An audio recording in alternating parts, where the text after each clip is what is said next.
Welcome to Mint Views.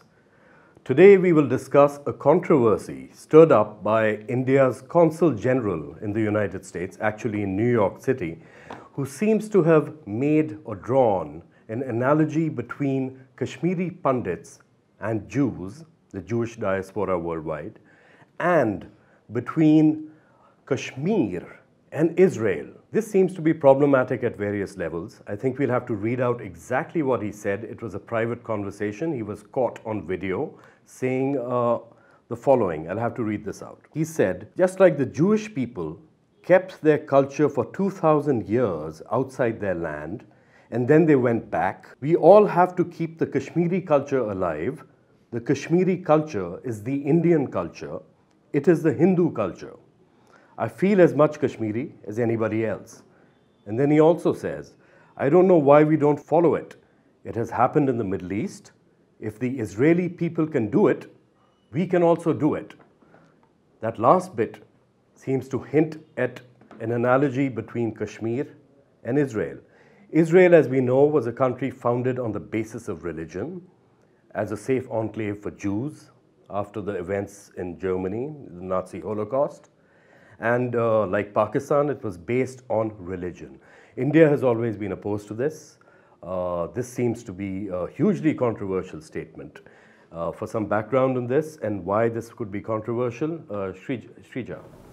Right. So Arish, you see the analogy that Sandeep Chakravarty has drawn is very much problematic, because if you see the history of India's stance in the Israeli position, it has traditionally pushed back against Israeli occupation of the contested territory, what is it called in the official briefs. And during the Manama Declaration of 2016, India has actually called upon Israel to end all illegal occupation along the West Bank of the Gaza settlement, and also dismantle the settlement. So India has always traditionally resisted any sort of facile comparisons that has been drawn between Israel and India, and definitely such a conflation is problematic in my perspective.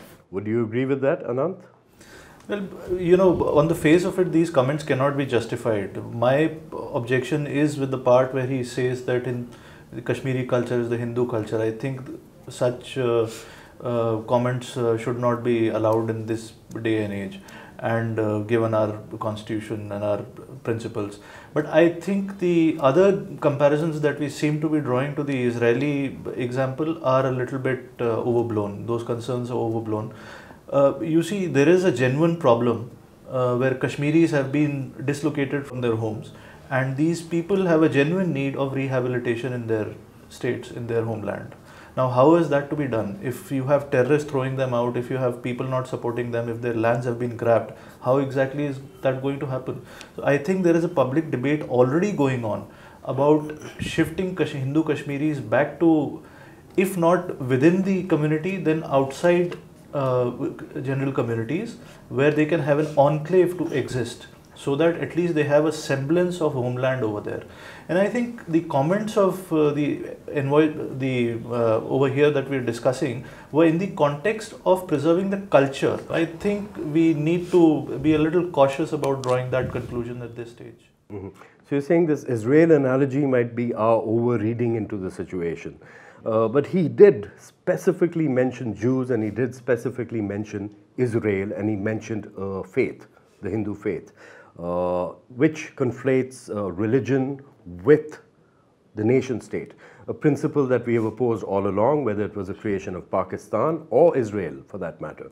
Shrija, what do you think about that? I agree that it's a problematic statement to have been made by the Consul General in New York. Principally because India is a secular country, and India's position vis-a-vis Israel and Palestine has been quite consistent over the years. The main reason to worry is that this Consul General has said that Kashmiri culture is Indian culture and Indian culture is the Hindu culture. That is problematic. You see, India, for all we know, is actually a secular country. And it is an inclusive culture basically. So to say that Kashmiri culture is a Hindu culture, what you're trying to basically do is expropriate certain communities from that land, which to my mind is not on, which is like you are out of line basically. That's what the suggestion seems to be with this final statement, which says if the Israeli people can do it, we can also do it. Now this kind of statement would send worries all across the subcontinent, because it seems to suggest that we are actually following in the footsteps of an Israeli expansionist policy, which is definitely based on a religious identity, a principle that secular India has rejected all along. Shrija, do you agree with that? Right, and right. You know, another bit which is kind of like problematic in the sense that for the outside world, Israel is actually considered to be a foreign occupier, and its occupation of Palestine is considered to be an annexation. But for India, Kashmir has always been considered to be traditionally an integral part of its polity. So if you sort of make that comparison between Israel and India, you're kind of placing both the countries on the same footing, which runs which runs counter to what the Indian government and the democracy actually believes in. Now, as it turns out, any statement made by a diplomat of India should actually reflect, even if it's in a private setting, for which we must give him leeway, Chakravarty, but any statement made by a consul general, particularly in a city like New York, will be seen, for better or for worse, by people as reflecting the Indian state position. If this has to be repudiated, his statement, then the government may possibly have to take action and at least issue a reprimand, if not call back our consul general. Thank you.